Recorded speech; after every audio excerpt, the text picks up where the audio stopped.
Was it season one of this podcast when the Jesus King album dropped? Yep. I think that was our most listened to episode, and I had some, I think, strong viewpoints. For reference, Cecil, I think, was the only person on that podcast episode who liked the album. Right. So Cecil, respect to you for sticking to your guns. But I said this. So number one, seems that people care more about the music that Kanye was putting out. Heard a lot of Christians who were excited to finally be able to play Kanye in church, right? And guilty about it. Mm-hmm. More than they cared about Kanye's actual soul. I think people were more excited to get a new mascot for the faith than they were Kanye as a person. And so what my statement was on that episode was, I honestly don't care about the album. As far as Kanye standards and artistry, it was But what I was interested to see, I said this is back in, I don't know, was that November, October, whenever that album dropped? Yeah, it was like I think it was October. So what I'm interested in is the long haul, and that people really pray for this man in the long haul, because what's coming is going to be very difficult. And so he needs people around him, because the space Kanye was walking into, when you look at it versus the space that his family is in, we're talking about the Kardashians, the Kardashian Jenners. Those are two opposite worlds.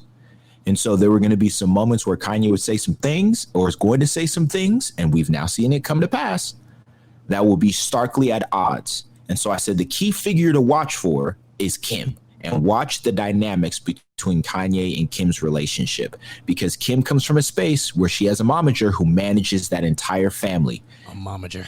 Nice. Kanye ain't the one to be managed by anybody, right? Yeah. We've since heard the moniker Kanye, okay? So what we are seeing now is the manifestation of it. Is the manifestation of Kanye and the underlying mental health issues that he does have, the trauma that he has still bubbling up, and people who care more about Kanye's platform and care more about getting him in front of a mic as opposed to him as an actual person. So on the one hand, yeah, don't be surprised at the things that you hear him say. By this point, if you were still reactionary when you hear him say certain things, you're missing the point. Not to say that, not to excuse away the things that he says, but you can't just be reactionary at it. But you need to listen to the thing under the thing when he's saying some of the things that he's saying. And so my hope, I said this, I really do worry about the guy. I really do worry about him. Because I know the joke out there is that there's a Kardashian curse, but let's just be honest. What man who is married into that family has come out or has come out in their right mind? Not near single one. Bush, okay? What's the dude from New Jersey Nets? No, I mean Brooklyn Nets. Chris Humphries. Chris Humphries. We can go down Lamar Odom. We can go down the list. And Harden, so, honestly, in a way. Yeah. And so I think Kanye was the right one. To try it. You want to try me? Bet. Try me. And so legitimately, I worry about the man. Now, I don't agree with people just platforming. Yeah, like he's running for president, egging him on. Right. It's like gassing up the... you see the dysfunction. Like you're gassing You see the dysfunction. You're gassing dysfunction. A crap show. Right, because now it's a distraction for the dysfunction in your life and all the things going on. Yeah. So I really do worry about him. Yeah, no, I don't agree with most of the things that he says, but I legitimately worry for him. And what we are seeing on display, as we have seen, folks, let me just paint the bigger picture for you.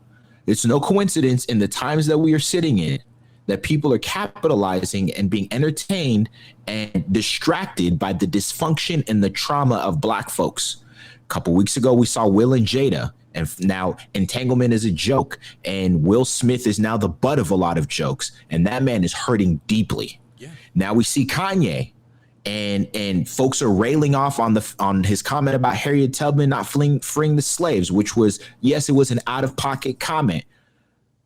And his comments about almost being aborted and North almost being aborted and all of those things, and now his ramble on Twitter over the past 24 to 48 hours at the time of this recording. But that dysfunction, once again, is a distraction and entertainment for people while we are in the middle. Don't forget, folks, Black lives still matter. We are in the middle of an uprising. So Black folks, do not allow this to be a moment where you continue to perpetuate the dysfunction and the trauma that's plagued our people for so long, because this is a part of the process as well. What good is it for us to get social equality when internally as a community we are still a cluster and a mess? Yeah, absolutely. For me, simply, it's just that. Look, it's simply this. This man is going through it. He's hurting. He definitely needs help. But some of the stuff that he's saying, I'm not, aside from the Harriet Tubman comments, but some of the other stuff he says, I wouldn't doubt if they're true. I mean, we look at what's going on in the world right now. You look at all the issues that are occurring. Like, first of all, we have a pandemic going on. We also have protests going on because, as Osa said, Black lives do matter. Thank you very much.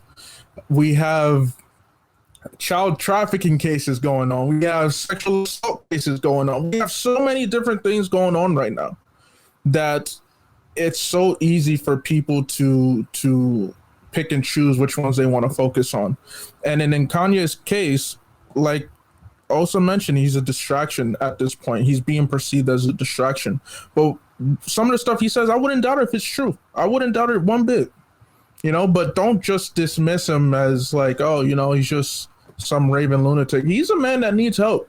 First, he's a man that needs help. And I've said it since his mom passed. He changed ever since then. His whole life changed. And, when you suffer a loss like that, you go through grief. And when you enter that stage of grief, a lot of things can happen, from positive to negative.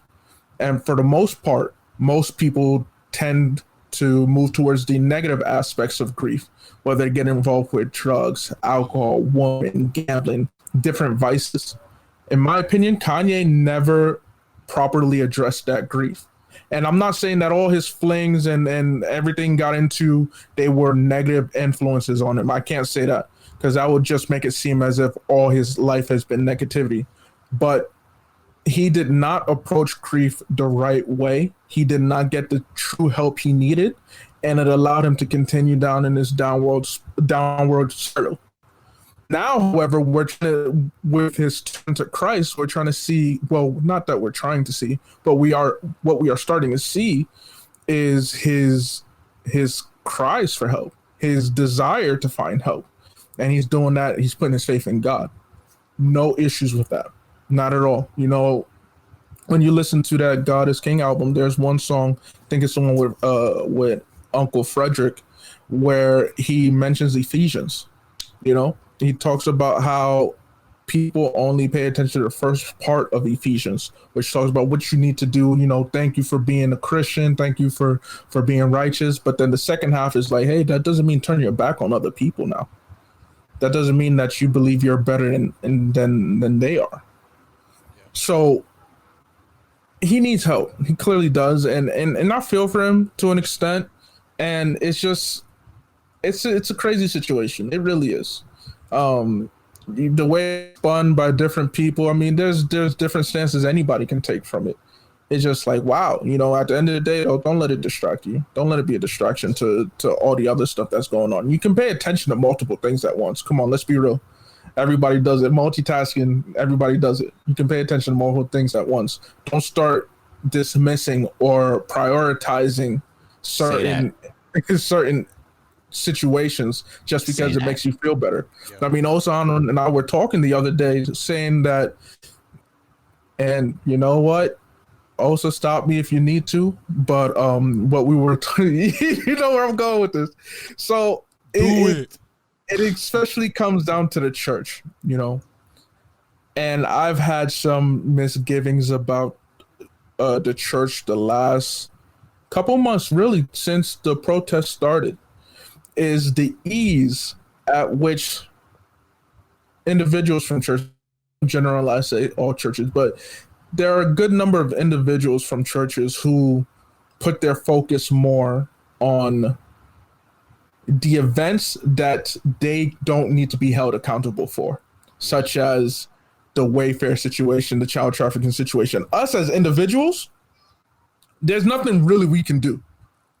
All we can do is say, I'm going to pray for a better situation. I'm going to pray that justice is brought about. That's all we can do. But when it comes to the topics of the pandemic or the protests, all of a sudden it's like, oh, wait, no. Now you're asking me to actually do something. Because at that point, you can't just say I'm going to pray on it. When it comes to pandemic, you have to put on a mask. You have to social distance. Those are actions that you have to hold yourself accountable for. Mm-hmm. When it comes to the protests, you actually have to think about, my mindset, my rhetoric, does that reflect the ignorance people are protesting about? Am I actually making a difference? Am I coming off as ignorant, insensitive, as racist, or am I good? And even if I am good, am I doing enough to help uplift the Black community and other communities of color? Now that requires action. That requires you to actually do something. You can't just say, I'm going to pray on it and keep it pushing. But the things you're referencing to, though, deal with really three things that this nation was built on and that have now seeped into the fabric of, the church space. And for those who would say, why are you guys bashing the church? This isn't bashing the church. Okay, if the church is the bride of Christ, every bride before she walks down the aisle needs to do a check and make sure that everything is in order. The makeup looks right, that there's no spots or tears in the dress, that everything fits right. So we're doing it up right now. It ain't no perfect church. We got to really identify what's bashing. Because anytime you put your mouth on a church, now people want to say, oh, you're bashing our church, or you're bashing the body of Christ. And when really in actuality, there might be some people that actually say, hey, because we're not a perfect church, we're able to point these things out. So I people need to miss me with that whole bashing. And also, listen, I'm willing to look in the mirror just the same, because we have all at one point, if not are currently, a part of the problem. So three things that this nation is built on. Yeah. Rebellion, defiance or questioning of authority, and rugged individualism. Rebellion. Hello, Declaration of Independence. Yeah. Questioning of authority. Hello, they said, nah, we're not dealing with this king anymore. You say yes, I say no. We're not doing it. So we're going to question everything that he says and does. And if you read the Declaration of Independence, a great outline of that. The reason the Constitution is framed the way that it is swinging the pendulum the other direction from what the colonies had endured under the under British rule. And the last piece being rugged individual.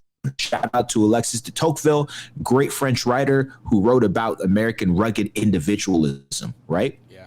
So things you referenced, Abe, I'm going to speak out about. And once again, this can be a both and. It doesn't have to be an either or. I don't have to stand. I don't have to neglect social justice to pay attention to child trafficking and sex trafficking. It's a both and. Okay, justice is justice. But it's easy for me to say Wayfair is evil, the Hollywood establishment is a bunch of pedophiles, and all of that. But when you tell me to say Black Lives Matter or to wear a mask, which requires me to think more about the community as opposed to myself as an individual, I'm going to buck and I'm going to kick back against it. Why? Because you're threatening now me as an individual. And the church is not based on individualism, but it is a very communal faith. It is central. Community is central to who we are. So for me to ignore and say, listen, I've never experienced racism, so this Black Lives Matter thing, maybe it's an exaggeration, right? Or to say, or systemic racism is a myth, or to say, this pandemic is a hoax. It's no worse. The numbers are no worse than the flu. is to ignore the communal nature and responsibility that we have. So just because you have rights doesn't mean you can be irresponsible. And that's where we've fallen into. Yep. It's into a space of allowing our rights to make us irresponsible. And in being irresponsible, we now neglect one to rob Peter to pay Paul, essentially. When it can be a both and. Yeah. It can be a both and. Beautiful picture. I'll give a beautiful picture in the scriptures. Jesus is I think a week before his death. As Mary comes in, begins to wash, his feet with her tears and dry them with her hair, and applies expensive perfume. And Judas says this. He says, Judas is indignant. He's upset. Jesus, we could have taken that money that she spent on the perfume and spent it on the poor. Jesus, we don't need to worry about about you right now. No, we need to worry about the poor. And Jesus says this, the poor you will have with you always. There will always be opportunity. It is a both and. But right now, Mary is focused on something, and Mary has brought attention to something, a la my future death, and helping prepare me for that. So what are the things that you're looking at and ignoring because you say, well, this thing is more important? You're saying like Judas, listen, this thing is more important. And some of you are going to hear me say Judas and say, are you saying I'm a backstabber? No, but I'm saying that your focus is misplaced. It is a both and. Justice is justice. And as long as we allow ourselves to be led by God and to have a balanced perspective of how we look at what's going on in our world today, we will be in a better place. So bride, check your dress, check your makeup. Check your dress, check your material, yourself. Check the fabric. You got to check these things. Check it all. I'll just say this before we move on. To those who, dang, y'all like when mute when I talk, huh? When I'll say this. To those who are saying, man, give Kardashian her flowers, man, she's holding the house down, while Kanye going crazy and she's taking care of everything while Kanye is da-da-da-da-da. Y'all got to be the most delusional people I've ever heard to say some stuff like that, give her flowers. First off, if my spouse is going crazy, I am getting my spouse out of the limelight or out of whatever platform. I'm yanking them off and say, hey, babe, let's go in the back. Let's talk, or let's find you some help. That's holding somebody down. You cannot tell me that Kim is holding this man down by taking the kids away or I don't know, whatever Kanye was saying as far as like, locking him away from the kids, all this stuff. Miss me with the whole like, she's holding it down. No, she's not. And let's just be honest. I'm gonna be really honest. They probably don't give a crap about Kanye. They used him for his money. You married this man because he has money, he has some sort of status, got you a couple of kids, and now because you got kids now, that's inheritance. So no matter what he does, that's money flowing. So now nobody's hearing from you. Kanye's doing all this stuff. These tweets are every 5 to 10 seconds. And you're sitting here trying to protect everything else but Kanye. That's a problem. That's a huge problem. So the whole thing as far as, Kim and the Kardashian family, they're trying to do their best they can. No, they're not. Because if this man is part of your family, which by default he is, because he married Kim and has been married to this girl for a pretty long time. Let's not sleep on how long they've actually been married. The fact that you're not holding your spouse down and say, okay, he's talking crazy. Let's go get him. None of you guys have came to his rescue and say, hey, let's go get him. None of them. Momager. Even Kanye's like, the Kanye tweeted. Big Chris with the big K. Kanye tweeted Chris, was like, hey, yo, can we talk? On Twitter. Yo, can we talk? So, yeah, go ahead. I see Abraham. I mean, the thing is, it's no secret that I don't care how you want to sugarcoat it, call a spade, but simply this, Chris pimped out her family. Oh, yes. That is sex tapes and there's all. There's no way anybody can look at it and say, no, that's not what it was. No, she pimped out her family to success. You use sex tapes, clothing lines, and some rinky-dink perfume to make money, to use black men, And then when you find somebody who has that much celebrity status like Kanye, you want to keep him around and let him go crazy? When you see the signs, you see it all. And the sad thing that really exactly when you the real thing that pisses me off though is the fact that this is a man, he wants to change. He has been open and public about the fact that, hey, I want to change. And let me just bring people into the reality of people who go through mental illness and mental health issues, because I have close friends that creative and as genius as they want to be, but they have a little bit of issues and you have to check up on them. When you are in your right mind, you're in your right mind. You know what you're doing, all this stuff. But when you let anxiety and stress and just your mental issues take over, it is hard to get out of that, or it's hard to snap out of that by yourself. So to put perspective on this, when Kanye is going through his manic episodes and he has these things, if you put yourself in his shoes, it's hard to come up out of that. You need people to yank you and say, hey man, hey, you good? Hey, what's going on? Are you okay? Hey, let's talk. And the fact that he doesn't have those people is really the problem. Yes, we get it. Kanye is messed up. He says some off things. So I'm not saying none of it's his fault. Of course, there's some blame to cast on him. But when it comes to yanking him out and caring about his actual heart and where his mind is at, the Kardashians don't do it at all. So I don't want to hear, oh, they've been holding him down. No, they have not. They have not cared one iota about this man who's giving them everything. So, and people, well, he's a celebrity, and why do people care? Iota. He's serious. He's serious. Boy, look at him using them words. I don't even know how to spell iota. But look, the thing is that, and people want to try to separate things like, oh, like, you know, he's a celebrity. Why do people care? Because I'm taking celebrity out of it. This is still a human.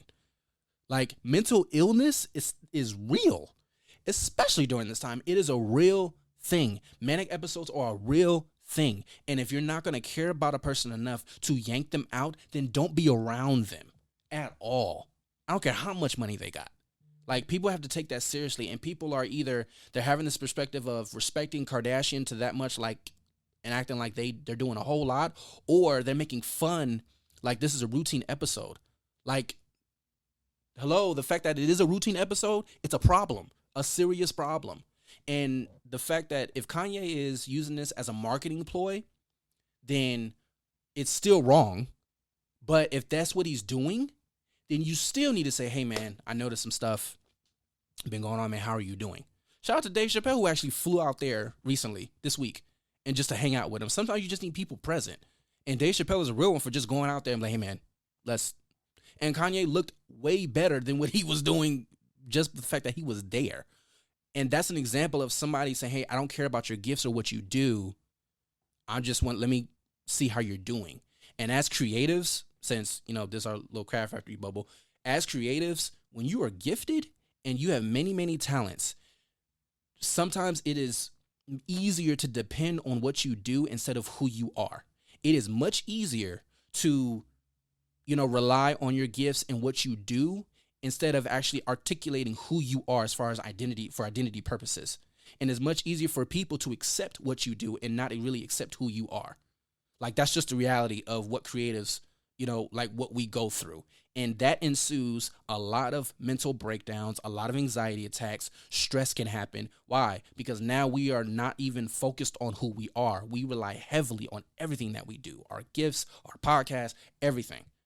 But when you don't have people to yank you out of that mud, to yank you out of that darkness, it's hard for you to see it yourself.